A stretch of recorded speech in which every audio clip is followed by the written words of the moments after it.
한 장의 역사 채널에 와주셔서 감사합니다. 그냥 가시지 말고 구독도 부탁드릴게요. 수양대군이 계유정난을 통해 단종을 몰아내자 6명의 신하들이 단종을 복위시키기 위하여 거사를 계획한 일이 있었습니다.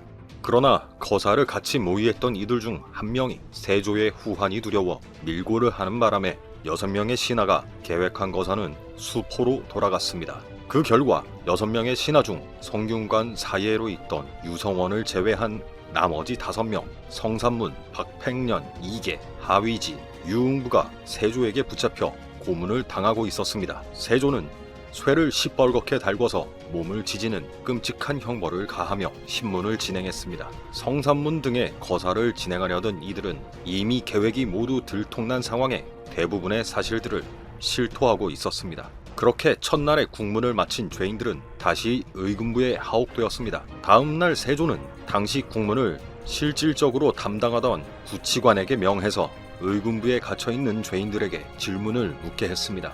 구치관이 전하를 대신해서 묻는다고 하며 한 질문은 이랬습니다. 상왕께서도 너희들의 영모에 참여했고 그 사실을 모두 알고 있느냐? 이에 성삼문이 답하길 상왕도 물론 알고 있었고 상왕의 외삼촌인 권자신을 통하여 윤용선 등과 여러 번 상왕께 약속을 올리며 기일을 알렸다고 합니다. 이 대답에 의하면 단종은 이미 모의 단계에서부터 내밀하게 협의하고 있었던 데다가 거사 당일 아침에는 긴 칼을 내려주며 독려까지 했다고 하는 것입니다. 이 부분에 대하여 학자들은 단종이 거사를 지시하진 않았을 것이고 거사 내용을 초반부터 알고 있었다는 부분은 맞을 것이다 라는 의견들이 있습니다.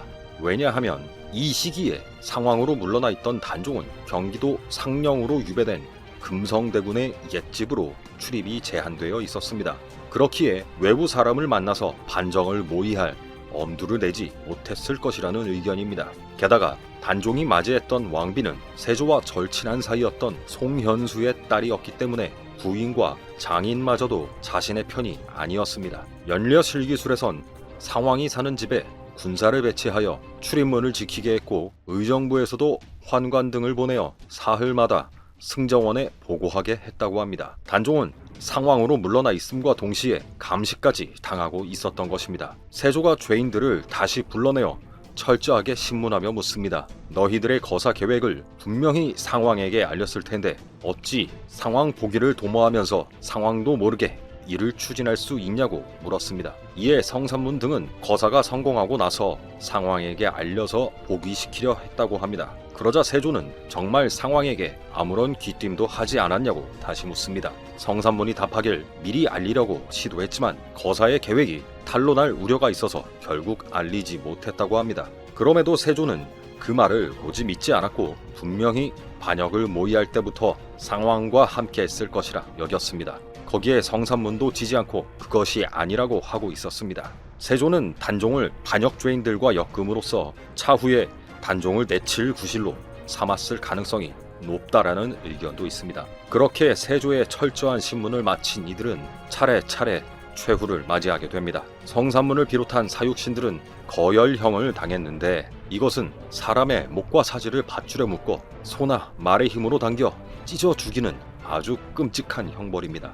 성삼문은 형 집행장으로 가는 수레에 오르며 이런 시를 지어 읊었다고 합니다. 둥둥 북소리는 내 생명을 재촉하고 머리를 돌려보니 해는 서산으로 넘어가려고 하는구나. 황천으로 가는 길에는 주막조차 없다는데 오늘 밤은 우리 집에서 잠을 자고 갈 거나. 연려실기술에 따르면 성삼문이 죽은 뒤에 결국 그의 집을 관에서 정벌했다고 합니다. 그 결과 성삼문의 말대로 세조가 즉위한 이후에 나라에서 받은 녹봉은 먹지 않고 따로 쌓아두었고 어느 달에 받은 녹봉인지 써붙여 두었다고 합니다.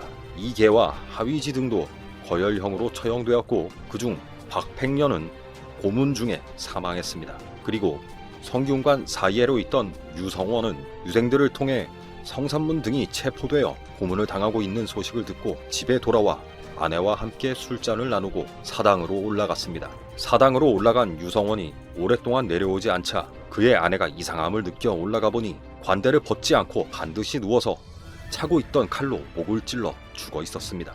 그런 유성원의 시체를 관청에서 나와 가져갔고 다른 이들과 똑같이 거열형을 당했습니다. 그리고 이들의 머리를 모두 저잣거리에 매달아 두었다고 합니다. 이 사건으로 인하여 사육신과 관련된 이들이 70여 명으로 늘어났고 그들도 차례로 잡아서 국문했고 율에 의하여 처단됐습니다. 단종 복위운동은 세조 입장에서 보면 그 자체로 반역 사건이기 때문에 주모자들의 친인척을 처결하는 것 역시 중국의 형법인 대명률을 따르게 돼 있었습니다. 이에 세조는 반역죄로 형을 받은 자들의 친자식들을 모두 잡아서 교형에 처하게 했고 그 어미와 딸, 형제, 자매 등은 변방 고을에 노비로 삼게 했습니다. 그리고 나이 16세 미만인 자는 일단 외부로 방면했다가 나이가 차면 유배형에 처하도록 했습니다. 말 그대로 단종 복위운동에 연루됐던 사육신과 연좌제에 의하여 친자식들이 모두 처형됐으니 가문의 대가 끊어진 것과 다름이 없었습니다. 그렇게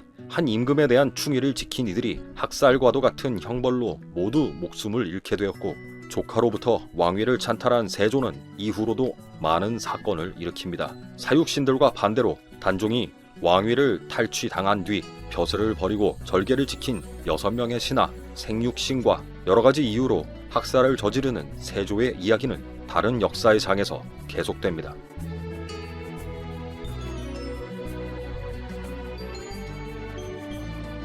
구독해 주실 거죠? 부탁드릴게요. 감사합니다.